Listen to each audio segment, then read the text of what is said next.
ये जो निकलता है ना भोगोगे, ये अकाट्य होता है। क्योंकि किसी का भी हृदय, मान लो किसी भी जीव जंतु को आप कष्ट दें और उसका हृदय आह भर जाए, तो वो आह वज्र की लीक है, तुम्हें भोगना पड़ेगा। वो देखो भीष्म जी को भोगना पड़ रहा है ना, सांप को ऐसे धनुष की नोक से उठाया और बंबूल के कांटों के ऊपर फेंक दिया, कई दिन तक शेदा हुआ, वो आह भर करके मरा। तो आपको 6 महीने बाणों की सैया पर आह किसी की ना लेना जिंदगी में। कोई ऐसा कोई आह भर करके कह दिया तुम समर्थ हो, हम तो कुछ कर नहीं सकते, और अंदर से दुखी, फिर तुम्हारी सामर्थ्य काम नहीं करेगी, मिट्टी में मिला देगी। फिर होश में, ऐसा नहीं कि आप जो कर रहे हैं कोई देख नहीं रहा, कोई हिसाब किताब नहीं, जो कर रहे हैं अवश्य में भोक्तव्यम, बहुत सावधान। अनेक जन्मों में अनेक लोगों से जो कुछ लिया दिया है, इस लेने देने को मिटा देने के बाद ही तुम मुक्त हो गए। इसीलिए एक उपाय है, लेना न देना मगन रहना। क्या? मालिक को समर्पित हो जाओ, मालिक को अपना माना हुआ समर्पित कर दो, खत्म। अहम त्वाम स्वरूपापेभ्यो मोक्षयिष्यामि, सब खत्म, आगे पीछे लेना देना सब खत्म। एकादश स्कंद में भगवान श्री कृष्णचंद्र जी ने कहा, जो मेरे चरणों का आश्रय लेकर भक्त मेरा भक्ति करता है, उसके पितृ ऋण, मातृ ऋण, देव ऋण, ऋषि ऋण, सब ऋणों से मैं मुक्त कर देता हूं। बस यही एक उपाय है जो इसके बंद करने का उपाय भक्तों के लिए है, वो यही है, भगवान की शरण में होकर अपना माना हुआ पूरा भगवान के अर्पित कर दो। अर्पित करने का तात्पर्य उसमें अहम हटा दो। तदीयम वस्तु गोविंदम तुभ्यमेव समर्पये। जिनसे तुमने सेवा करवाई है उनकी सेवा करनी पड़ेगी, जिनसे तुमने जो कुछ लिया है उनको देना पड़ेगा। ये लेने देने का व्यापार जब तक समाप्त नहीं होगा तब तक तुम्हारा जन्म मरण चलता रहेगा। अब आपको यहां समझना है, यदि आपसे किसी ने पैसे लिए बेईमानी करके नहीं दे रहा है तो आप उसको गाली मत दीजिए, आपने बेईमानी की थी इसलिए आपकी बेईमानी हुई है, ले गया, कोई बात नहीं है, बंधन से मुक्त हुए, जो बोझा था चला गया। उसको ऐसा ना देखे कि ये बेईमान हमारे रुपए मार लिए, अब जो कुछ होगा देखेंगे। अगर आप आगे नया कुछ करते हैं तो फिर आगे का हिसाब आपको भोगना पड़ेगा, ध्यान रखना। ऐसा नहीं है कि आपको भोगना नहीं पड़ेगा। एक ही उपाय है कि अब जो शरीर धारण किए इसी में जो भोग ले, आगे ना होना चाहिए। तो क्या करे? सर्वतो भावेन भगवान की शरण ले ले। ये तो सर्वाणि कर्माणि मयि सन्न्यस्य मत्पराहा अनन्येनैव योगेन माम ध्यायन्तु उपासते तेषाम् अहं समुद्धर्ता मृत्यु संसार से। ये बड़ा कठिन है पार होना, कोई छोटी मोटी बात है। एक महात्मा बाल्यावस्था से भजन करते थे, शालिग्राम भगवान पास रखते थे और उन्हीं की आराधना करके बस पाठ, नाम, जप और भ्रमण करते थे।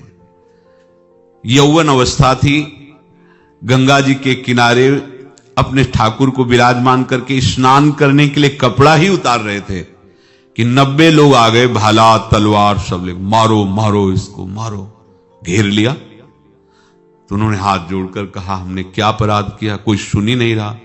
तो उन्होंने कहा, मार तो डालोगे ही आप 90 लोग, हम कोई अस्त्र शस्त्र तो लिए नहीं, एक बार हमें गंगा में डुबकी लगा देने दो और अपने ठाकुर को स्नान करा देने दो, फिर इसके बाद आप मार देना।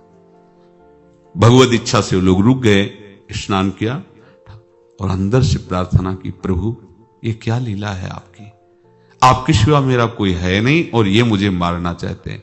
तो भगवान ने जानते हो क्या कहा उनके अंतर में? तुम मेरे में ध्यानस्थ हो करके शरीर को छोड़ो, ये लोग मारेंगे। ये मेरे भजन का फल है कि तुम्हें 90 जन्म नहीं लेना पड़ेगा, एक ही जन्म में 90 मिलके। तुमने 90 हिंसा की थी पूर्व में, तो तुम्हें 90 बार जन्म लेना होता और एक एक करके मारते। ये मेरे भजन का प्रताप है कि एक बार में ही 90 का हिसाब हो जाएगा। तुम आंख मूंदो, मेरे ध्यान में मगन रहो, मेरे प्रताप से तुम्हें कोई चोट नहीं होगी और स्वाभाविक मूर्छावस्था में प्राण तुम्हारे छूट जाए। ऐसा ही हुआ, ऐसा हुआ। तो ये बात समझ लो कि ये जो कर्मानुबंध है, ऋणानुबंध है। आप देखो, अगर शाप महात्माओं ने दिया कि तुम्हारे वंश का इससे विनाश होगा, तो भगवान भी परम धाम जा रहे तो उसी कील से, बाण की नोक में जो मछली लील गई थी छोटा कण, उसी से की नोक बनाई और उसी नोक को प्रहार किया। भगवान के श्री चरण में वही बाण की नोक लगी और भगवान ने स्वीकार किया ना। भगवान का बड़ा लीला विचित्र है।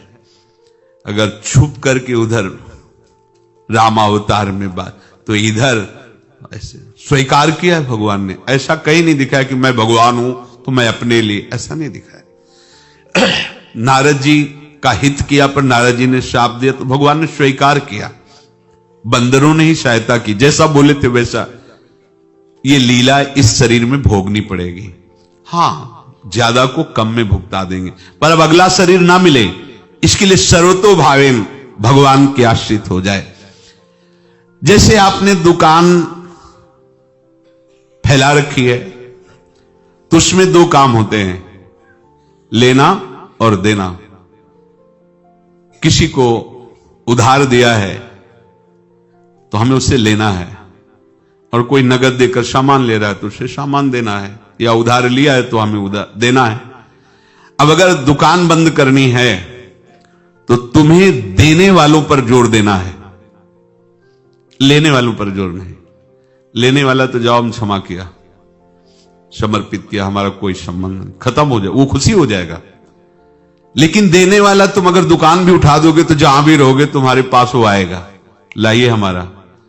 तो देने पर नजर रखिए, जिसका जिसका हिसाब है वो आपके सामने आता जाए, हटाते जाओ। लेने पर नजर मत रखिए और दुकान फौरन उठा दीजिए, नहीं अगर लेते देते रहे तो चलता रहेगा। आगे चलकर कुछ लेना न देना, मगन रहना बस अपने प्रभु के चिंतन में। अब हम कैसे जाने कि किसको क्या देना है, हमें क्या पता? तो हम पूरा हिसाब जिनको पता है उनको दे देते हैं, समझ रहे हो? उनको पता है क्या लेना है क्या देना है, तो इनके पास पहुंच गए, सरकारी हिसाब से सब बराबर कर देंगे। हमको अपनी जिम्मेवारी इनकी चरणों में समर्पित कर देना है, तभी हम जीवन मुक्त होंगे। ये रहस्य की बात है। प्रभु कह रहे हैं, यस्य सर्वे समारंभाः काम संकल्प वर्जिताः ज्ञानाग्नि दग्ध कर्माणं तमाहु पंडितम बुधाः। जिसके संपूर्ण कर्मों के आरंभ संकल्प और कामना से रहित हैं, तथा जिसके संपूर्ण कर्म ज्ञान रूपी अग्नि से जल गए हैं, उसको ज्ञानी जन भी पंडित कहते हैं, बुद्धिमान कहते हैं। पूज्य श्री भाई जी महाराज कह रहे हैं, जैसे वहां ज्ञानाग्नि से दग्न कह रहे हैं, तो अपने वृंदावन वासियों का प्रेमाग्नि से सब कर्म संस्कार दग्न होते हैं। जिस समय आपके हृदय में भगवत प्रेम का प्रादुर्भाव होगा तो लेश मात्र कभी तुम्हें दुख नहीं भोगना पड़ेगा। प्रेम का प्रादुर्भाव होते ही दुख का नाश हो जाता है, महासुख। जब प्रेम का प्रादुर्भाव होगा तो समस्त पाप भस्म हो जाते हैं, अशांति नष्ट हो जाती है, संसार ज्वाला स्पर्श भी नहीं कर सकती है। जब भगवत प्रेम का प्रादुर्भाव होता है तो हो सकता है उस उपासक के जीवन में दुखों का पहाड़ टूट पड़े, परिवार खिलाफ, शरीर रोगी, अव्यवस्था, बहुत बहुत कुछ, सब कुछ। कह रहे हैं इतना सब होने पर भी उसके हृदय में कोई भी दुख नहीं होता। ऐसा सामर्थ्यशाली भगवत प्रेम है। भगवान के चरणारविंद का जिसके हृदय में प्रेम है, भारी से भारी दुख भी उनको विचलित नहीं कर सकता।